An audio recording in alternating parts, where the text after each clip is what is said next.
दोस्तों, न्यूज़ पोर्टली में आप सभी का हार्दिक स्वागत। दोस्तों, अमेरिका के राष्ट्रपति डोनाल्ड ट्रंप ने भी हाल ही में अपनी पहली कैबिनेट मीटिंग में एक ऐसा डिसीजन दिया जिसकी चर्चा पूरे देश में, उनके अमेरिका के अलावा पूरे वर्ल्ड में बहुत ज़ोरों से हो रही है, ख़ास तौर पे भारत में। ये है अमेरिकी नागरिकता के लिए नया नियम लागू करना। इसके लिए उन्होंने गोल्ड कार्ड की एक पेशकश की है। वैसे अमेरिका में अगर कोई बसना चाहता है तो ग्रीन कार्ड पहले से ही है, लेकिन ये गोल्ड कार्ड क्या है और ये ग्रीन कार्ड से किस तरह से अलग है, ये हम आपको आज इस वीडियो में बताएंगे।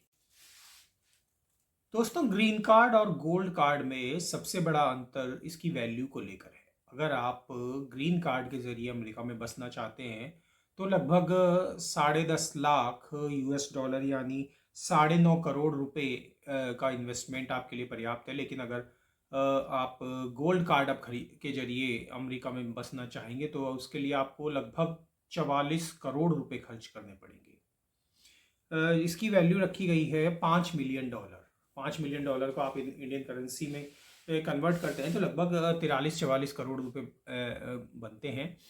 और दूसरा सबसे बड़ा अंतर आता है नागरिकता का।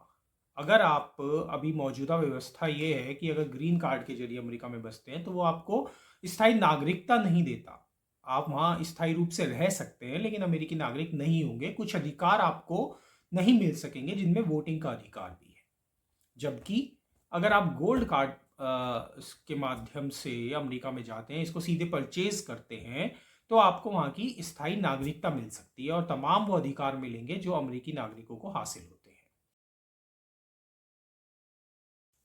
जैसा कि मैंने आपको बताया कि ग्रीन कार्ड के जरिए जब अमेरिका में बसना होता है तो वो स्थायी नागरिकता नहीं मिलती, बल्कि आप स्थायी रूप से रह सकते हैं। उसके कुछ नियम हैं, कुछ शर्तें पूरी करनी होती हैं। ये जो ग्रीन कार्ड जारी किया जाता है, EB-5 वीज़ा प्रोग्राम अमेरिका का है, 1990 से ये चलाया जा रहा है, उसके तहत जारी किया जाता है। इसमें आपके लिए इसमें जो भी अमेरिका में बसना चाहता है उसके लिए शर्त है कि वो वहाँ मिनिमम निवेश करे। ये मिनिमम निवेश होता है 10.5 लाख यूएस डॉलर, जो इंडियन करेंसी में लगभग 9.5 करोड़ रुपए बैठता है।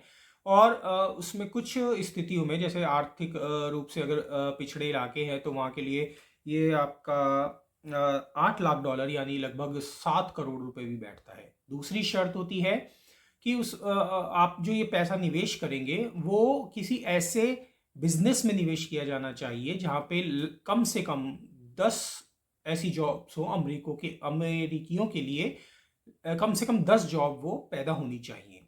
जब आप ये शर्तें पूरी कर लेते हैं तो उसके लगभग 5 से 7 साल इसमें लगते हैं। जब आप वहाँ परमानेंट रेसिडेंट बनने के लिए आप अप्लाई कर सकते हैं। जबकि गोल्ड कार्ड में व्यवस्था ये की गई है कि इसको सीधे परचेज करते ही आप नागरिक बन सकते हैं। अब इसमें निवेश की बाध्यता शायद नहीं होगी, क्योंकि अभी इसके पूरे नियम नहीं आए और ये भी सुना जा रहा है कि शायद जॉब्स पैदा करने की भी अनिवार्यता नहीं रहेगी। तो ये बनिस्बत ज़्यादा आसान होगा अमेरिका में बस जाना, लेकिन बशर्ते आपकी पॉकेट उस चीज़ को अलाउड कर। अभी तक ग्रीन कार्ड के जरिए भी अमेरिका में रह पाना बहुत ज़्यादा आसान नहीं रहा है। इसकी एक कैप है, जबकि गोल्ड कार्ड में हम सुन रहे हैं कि इसमें कोई कैप नहीं होगी। इसमें जो भी एलिजिबल होंगे, तो जो क्राइटेरिया क्या होंगे वो अभी तय नहीं है। लगभग 2 हफ्तों में इसको जारी करने की बात हो रही है, तो तब तक ये पता चलेगा।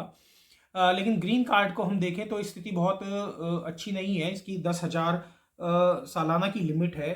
वो एग्जैक्ट कहें तो 9,940 लोगों को अधिकतम ये दिया जा सकता है अब, और वो भी लिमिट शायद ही कभी क्रॉस होती हो अब, जबकि 2024 में 12,000 से ज़्यादा ग्रीन कार्ड दिए गए हैं। 2000 इंडियंस की बात करें तो 2023 में केवल 631 भारतीयों को ग्रीन कार्ड मिल सका। और अमेरिका के थिंक टैंक कैटो इंस्टीट्यूट के अनुसार 2024 में 1.1 मिलियन को ग्रीन कार्ड मिले थे और अभी 35 मिलियन एप्लीकेशंस इसकी जो है वो पेंडिंग है। CNBC की एक रिपोर्ट कहती है कि पिछले 10 सालों में लगभग 3800 भारतीयों ने इस EB-5 वीजा का प्रयोग किया। उनमें से कितने ग्रीन कार्ड हासिल कर पाते हैं वो एक अलग बात है। और अब कहा जा रहा है कि गोल्ड कार्ड जो होगा वो ग्रीन कार्ड का प्रीमियम वर्जन होगा। आखिर ट्रंप सरकार को आते ही ये गोल्ड कार्ड लाने की जरूरत क्यों पड़ गई, उसका क्या तर्क है? ट्रंप सरकार का कहना है कि इससे अमेरिका की इकोनॉमी बहुत ज़्यादा बूस्ट होगी।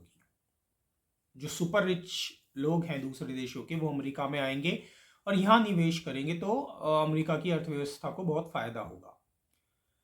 ट्रंप सरकार का लक्ष्य है कि लगभग अगर 1 करोड़ गोल्ड कार्ड भी उसने बेच दिए तो लगभग $50 ट्रिलियन इकट्ठा हो जाएंगे, जबकि जो अमेरिका पे कर्ज है वो $36 ट्रिलियन का है। तो सीधे सीधे का कहना है कि कई देशों से अमेरिका की यूनिवर्सिटीज़ में यूथ पढ़ने आता है, बहुत अच्छी अच्छी यूनिवर्सिटीज़ में पढ़ते हैं, अच्छी मेरिट हासिल करते हैं, लेकिन यूनिवर्सिटीज़ उनको और आगे नहीं बढ़ा पाती, वहाँ की अमेरिका की कंपनियां उनको हायर नहीं कर पाती। उसके वेरियस रीजंस हो सकते हैं, उन्हें नहीं पता होता वो यहाँ बसेंगे या क्या उनका प्लान है, या उनकी नागरिकता में कुछ अड़चन आती है, तो वो अपने अपने देश लौट जाते हैं, जिसमें भारतीय भी होते हैं।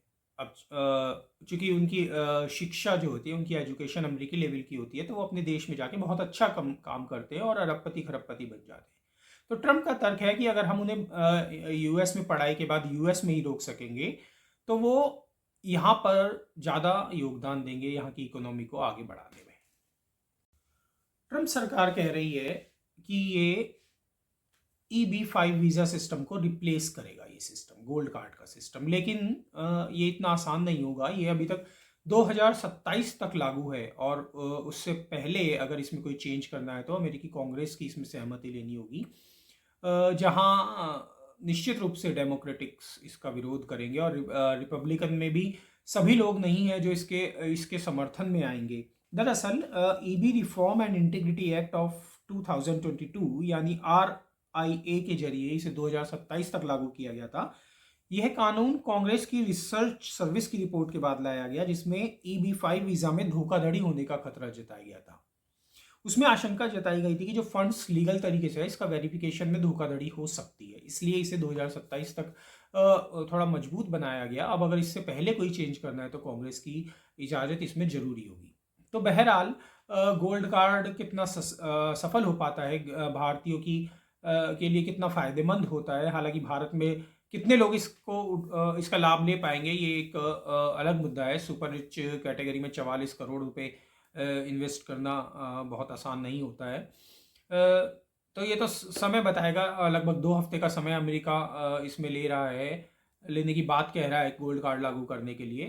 तो ये वीडियो आपको कैसा लगा हमें कमेंट में बताना न भूलें।